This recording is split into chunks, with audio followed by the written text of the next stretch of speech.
Yo guys, welcome to The Last Lap. Don't forget to drop a lovely, juicy 5-star rating if you're watching on Apple Podcasts or Spotify. Hope you enjoy, and let's get into it.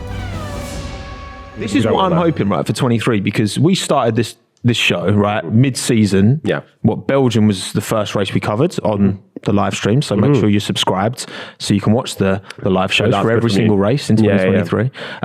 But the championship, I mean, that was Max Verstappen's most dominant race of 22 by a good margin, and there were a lot of dominant races from him last year. You got to think that, you know, going into this year, there's all the excitement coming up. Like, do you think we're... I think this year's going to be... This year's going to be gas, and obviously it'll start off well for us. We won't be going straight in with like a title's kind of already done. Yeah, because it already kind of was. It was, yeah. I think I remember thinking after Paul Ricard, like, this is a wrap now. Realistically.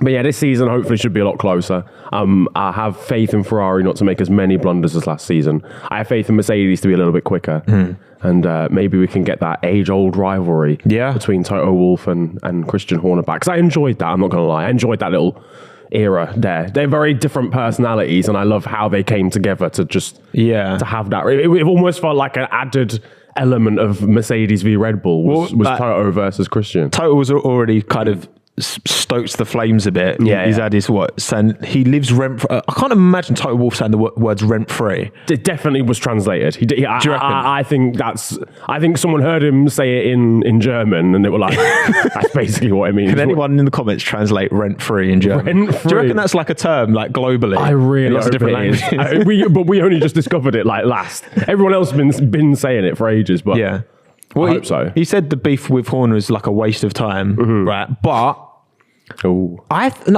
think this is part of the sport. It's part of the shenanigans that goes on behind the scenes. It's always been a thing. There's always been teams taking little digs at each other. And it's kind of, I think what Christian and Toto do better than anyone else is they will make it about them to take heat off of the team, to take heat off of their drivers. That's part of the job. You're taking bullets for your team, for your drivers. If someone makes a mistake during a Grand Prix, I just take a dig at the other team principal, and boom, that'll be what the headlines are about. Exactly. And plus it adds to the spectacle, man. You know, I always make comparisons to football, but like when you had that era of Arsene Wenger versus Jose Mourinho, hilarious, man. That was gas. Like it added, not only were you getting like the game actually out on the pitch, the managers were scrapping on the touchline as well. Like, and there were totally different characters as well. Exactly, yeah. And I feel like Toto and Christian are they're very different leaders as well in the way they lead their respective teams, and they're very different personalities as well. Toto is that very sort of like literally like the Terminator,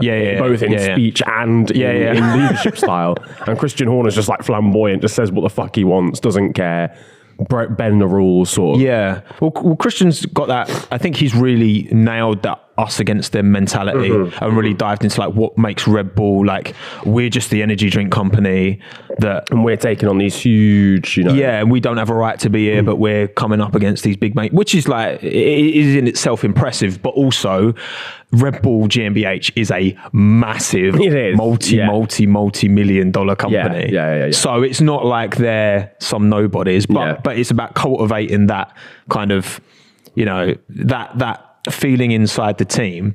And then I think Mercedes as well. I read a good article last week, and it was talking about how kind of, even though it's Mercedes, the fact that Toto owns a third of that team, it's almost like they're able to preserve this feeling of independence, because obviously they used to be Brawn, which before then was Honda, which before then was BAR. Yeah, that's it. BAR. What was it before then? Nada. I can't remember. I'm not sure. I think was it Tyrrell? Tyrell. It could have been, I think it was Tyrrell actually. Tyrell. Oh man, that would have been so much better. Why was it not called that? That would have been so much better. You just dropped one of the, is it 2 R's in Tyrrell? I can't actually remember. Just Tyrell Mitchell. just make one of them a silent R. Yeah, silent R. You can pronounce it like that, exactly. But I think that's part of what's made these teams successful as well. You've got the right person. I mean, Toto's been in charge for a long time, Christian for even longer. And I think as long as, that Mercedes catches up, which the common sentiment seems that it's going to be a 3-car championship that's next year. That's the dream. I mean, and obviously we've got Fred Vasseur wading into it as well. It'd be interesting to see how Fred, because you almost had, Bonato would sometimes get, mainly with Horner, there'd be a few little tips. I wonder how Fred's going to conduct himself amongst those top team principals now. I feel like he's going to be the most professional one. Do you reckon? I feel like because Toto is pragmatic, but also just says some stupid shit a lot of the time. Like he'll come out and just stoke the fire for no reason.